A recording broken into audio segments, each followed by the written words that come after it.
PSI sebut isu ijazah Jokowi ada yang mengorkestrasi. PSI juga bilang kasus ijazah Jokowi berkaitan dengan calon wakil presiden 2029. Lalu siapa yang dimaksud? Kita bahas bersama Ketua DPP PSI, Valdo Maldini. Mas Valdo, selamat malam. Selamat malam, Assalamualaikum. Waalaikumsalam. Ada juga politisi dari Partai Demokrat yang lagi hangat dibicarakan. Ada Mas Didi Irawadi. Selamat malam, Mas Didi. Selamat malam. Dan ada juga Direktur Eksekutif Trias Politika Strategis, Agung Baskoro. Mas Agung, selamat malam. Malam, Mbak Audrey semua. Ya, saya mau nanya dulu ke Mas Valdo nih. Mas Valdo, jadi sebenarnya siapa sih kasus ijazah yang mengorkestrasi ini benar dari partai politik? Iya, pertama Mbak Audrey, saya mau menyampaikan bahwa Pak Ahmad Ali itu bicara dalam konteks politik yang jujur dan apa adanya. Beliau bisa membaca dinamika yang sedang terjadi, terutama menjelang 2029 yang suasananya itu memang panas. Kita tahu semua partai. Masih jauh loh Mas, ini masih 2026. Semua saling menakar posisi, jadi wajar saja kalau isu-isu lama muncul kembali. Yang kedua Mbak, PSI itu sejak awal konsisten. Kami percaya pada negara dan penegak hukum. Berkali-kali juga saya sampaikan di sini bahwa soal ijazah Pak Jokowi sudah diuji berkali-kali. Berkali-kali juga masuk pengadilan dan berkali-kali juga ditolak karena tidak ada dasar hukumnya. Dan PSI punya satu prinsip Mbak, yang nuduh wajib buktiin, bukan yang dituduh yang harus membuktikan dirinya berkali-kali. Jadi negara ini kan negara hukum, nggak bisa bekerja pakai logika terbalik. Nah, soal Bang Benny, ini kan juga sesuatu yang udah disampaikan secara hukum dan sudah dijawab juga oleh Pak Syarif. Dan ketika beliau tadi menyampaikan ada yang belum menunjukkan ijazah, pasti arahnya ke Pak Jokowi. Makanya Pak Ahmad Ali menjawab dalam konteks politiknya. Karena bahwa isu ini selalu muncul menjelang kontestasi atau sedang panas-panasnya, dan beliau bicara soal tiket cawapres 2029 itu karena memang hari ini banyak figur yang bekerja keras untuk memanaskan mesin politik. Jadi itu bukan serangan ya, tapi itu pembacaan politik yang apa adanya. Tapi kalau dibaca politik dari untuk menuju 2029 ini aja belum 2026, masih akhir 2025, nggak kepagian Mas?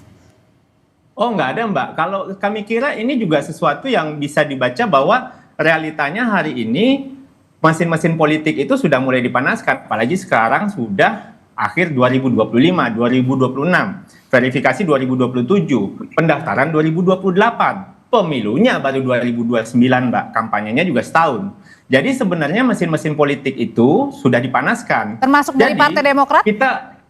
Kami tidak bermain dua kaki. Kalau kami kritik, kami sebut namanya. Kalau kami bela, kami jelaskan apa adanya. Termasuk untuk kasus Pak Jokowi ini. Dan ini yang kami kira disampaikan oleh Pak Ketua Harian Mat Ali bahwa ya realitas politik kita hari ini sedang ada yang manasin, dan setuju juga kalau seandainya perlu dicek gitu kawan-kawan yang bergerak untuk membongkar dalam tanda kutip kasus ijazah ini siapa di belakangnya gitu. Karena kan ini udah lama sekali isunya gitu loh Mbak. Oke, emang benar Mas Didi salah satu yang manasinnya adalah dari partai Anda nih, karena berkaca kepada omongan dari Pak Benny pada saat rapat bersama dengan Kemendikdasmen dan juga para guru yang sebenarnya mungkin tidak ada kaitannya kala itu.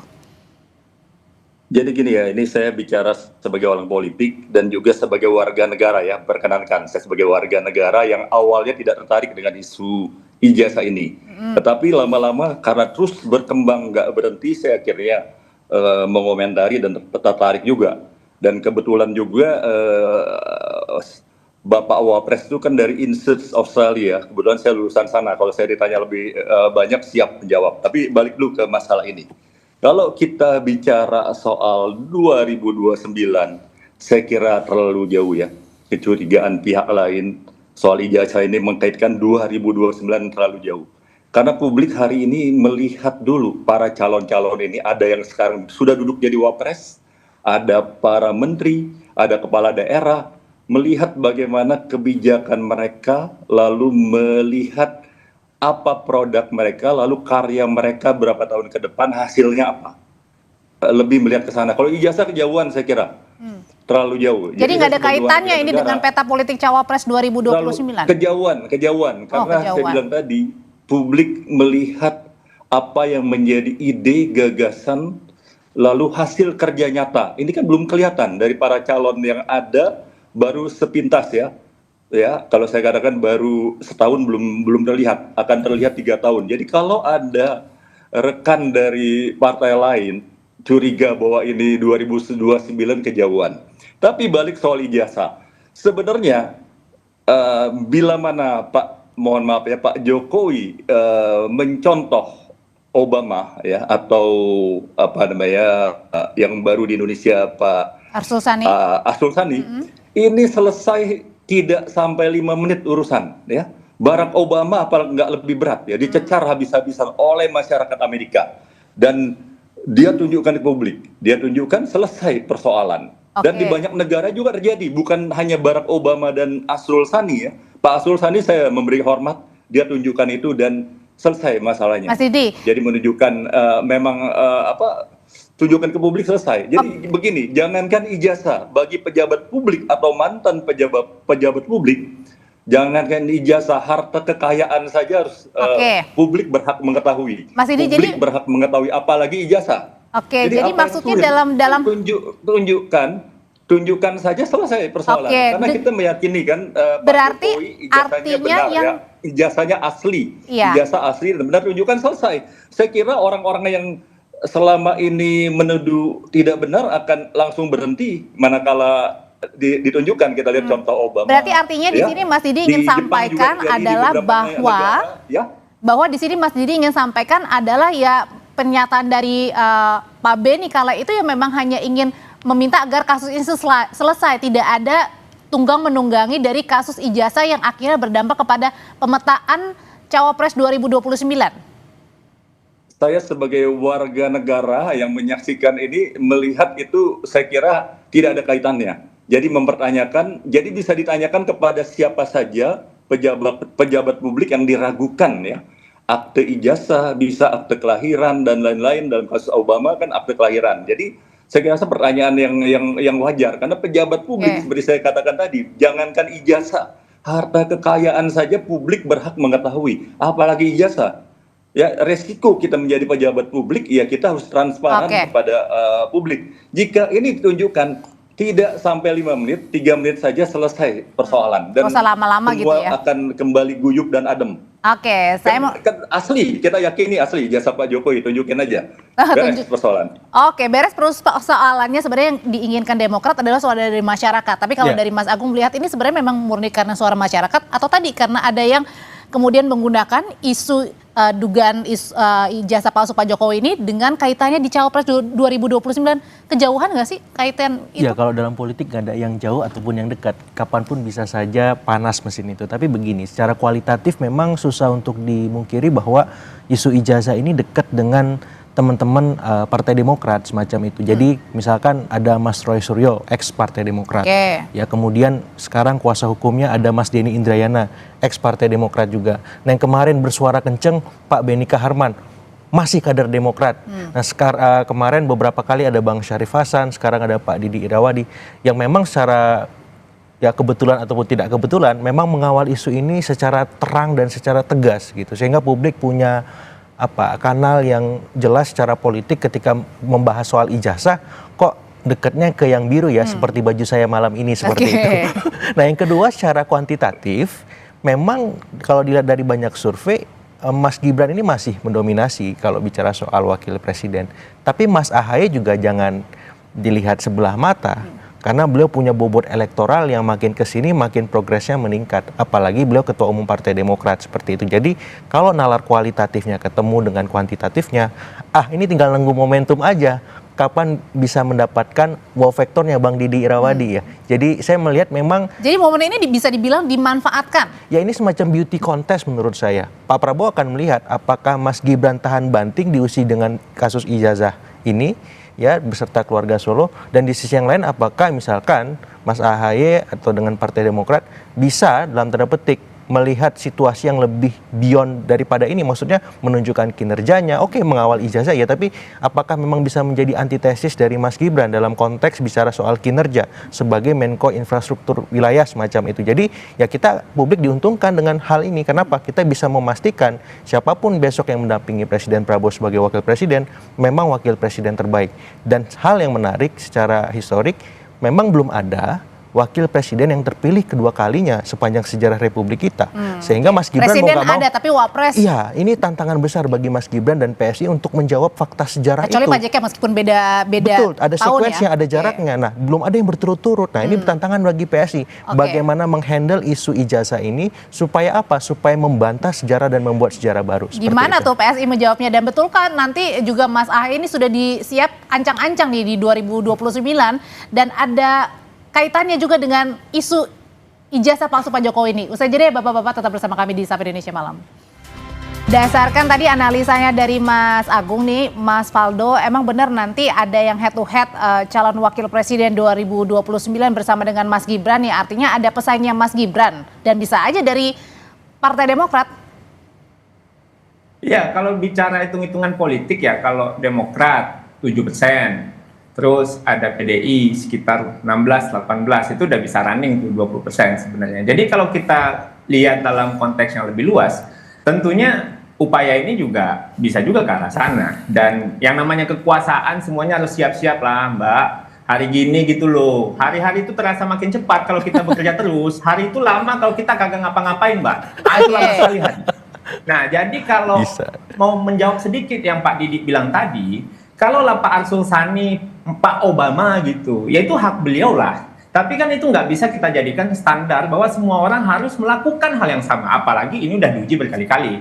Kalau setiap tuduhan harus dijawab dengan dokumen pribadi, nggak maju-maju negara ini. Karena Kita udah akan kelamaan sibuk kalau kata Mas Didi bilang. memuaskan para penebar rumor dan pemfitnah gitu. Jadi apa yang disampaikan Pak Mat Ali adalah sebuah realitas politik yang kita juga tidak bisa nutup mata gitu, bahwa koalisi Pak Prabowo 58%, ada upaya mungkin yang ingin menggergaji nih kesolidan ini gitu. Kita sih tentu Demokrat kita mitra hormat juga, dan kita juga pengen ada jelas-jelasan gitu bahwa kalau seandainya nggak Pak Jokowi siapa gitu loh. Karena ini kan yang bikin kita bisik-bisik di politik, ini yang bikin kita mabuk Mbak gitu. Karena kan kalau kami PSI kritik gitu, kita sebut namanya. Kalau kita bela, total kita sebut juga namanya. Seperti apa yang kami lakukan ke Pak Prabowo, apa yang kami lakukan ke Pak Jokowi, Mas Gibran. Bahkan kalaupun seandainya Pak Menko Ahaye pun melakukan yang betul karena bagian dari pemerintah, kita akan lakukan.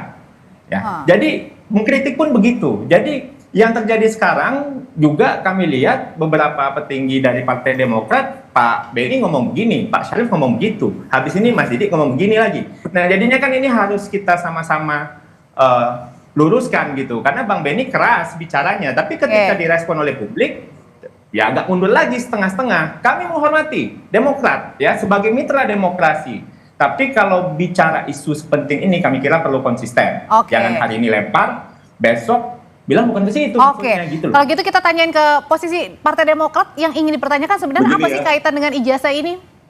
Soal politiknya kan Pak Beni, Pak Syarif sudah bicara. Saya ini sebagai mantan insert loh. Jadi sama-sama alumni bareng sama Pak Wapres ini ya. Jadi saya terpanggil untuk bicara ini ya. Saya terpanggil, saya lulusan sana dan saya banyak tahu ya, saya di insert ya kali itu untuk semacam kursus bahasa, tapi itu di event lain aja. Jadi kembali lagi, terlalu kecil kalau kita mengkaitkan ini dengan 2029. Menurut saya terlalu kecil ya.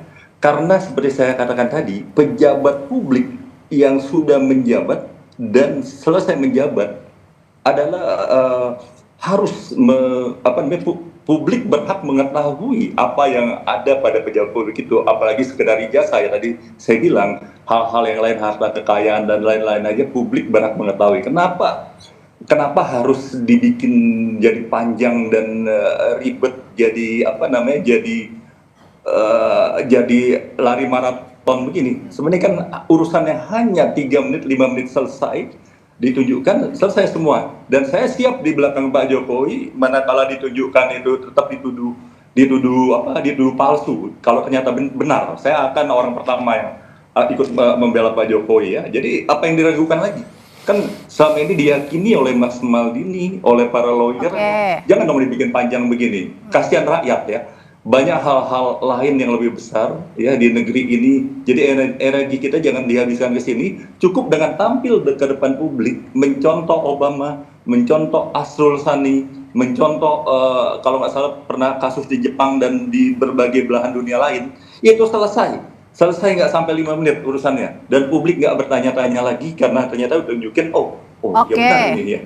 Saya orang pertama yang akan berada di Pak Jokowi. Mas Faldo. Kan itu ijazahnya benar ya, tunjukin aja. Iya.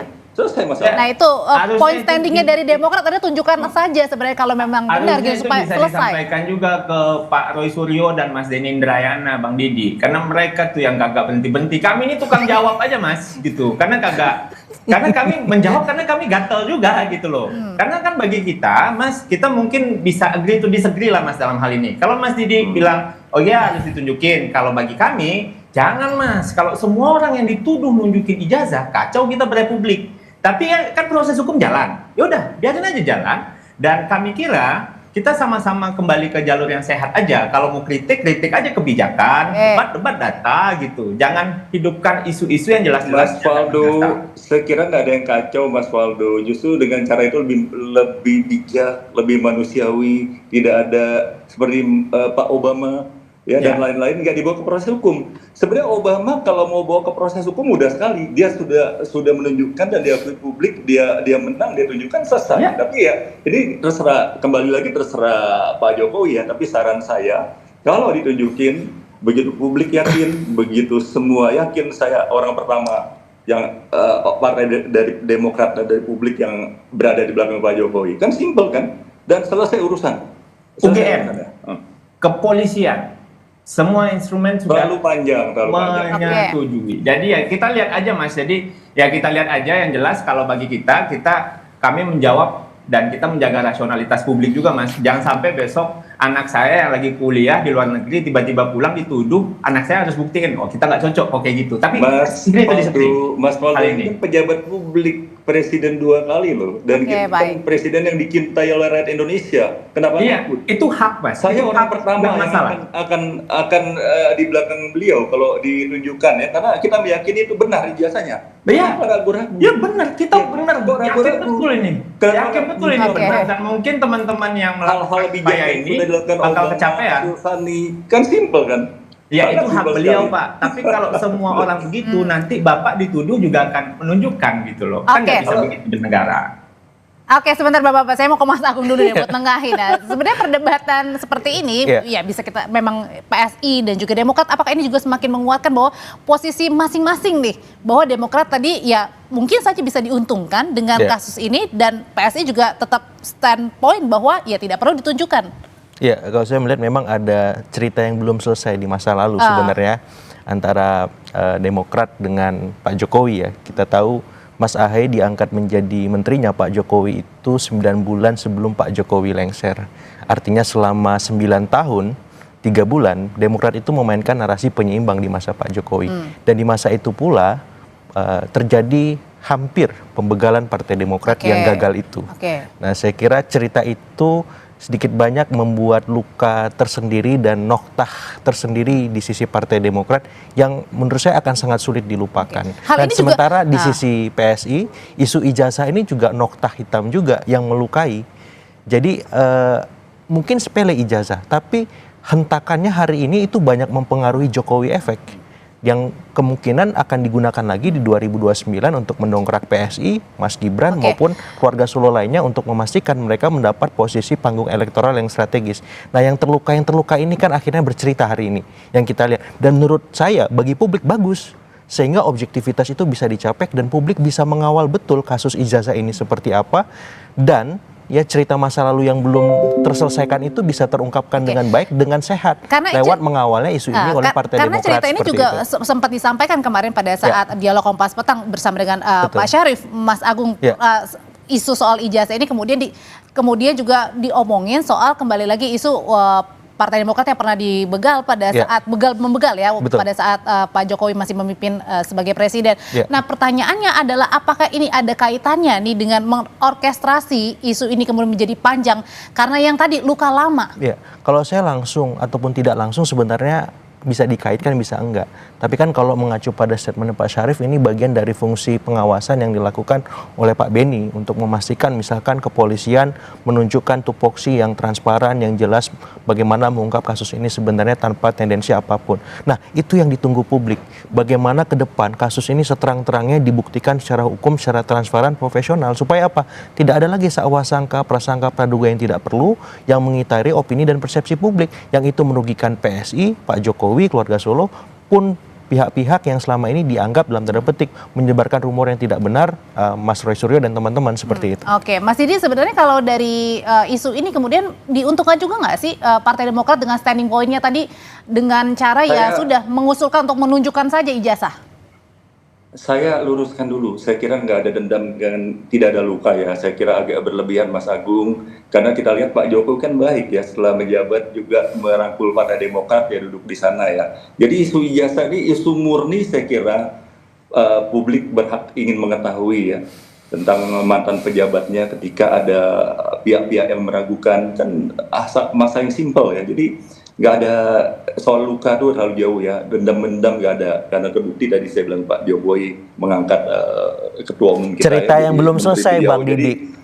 Jadi saya kira kembali lagi tunjukin aja lah, beres lah persoalan. Saya juga capek nih ngikutin ini dari awal, saya nggak tertarik. Saya jadi tertarik. Dan nggak ada diuntungkan juga Partai Demokrat dengan isu ini, Mas Didi? Ada diuntungkan nggak sih Partai Demokrat dengan isu ini?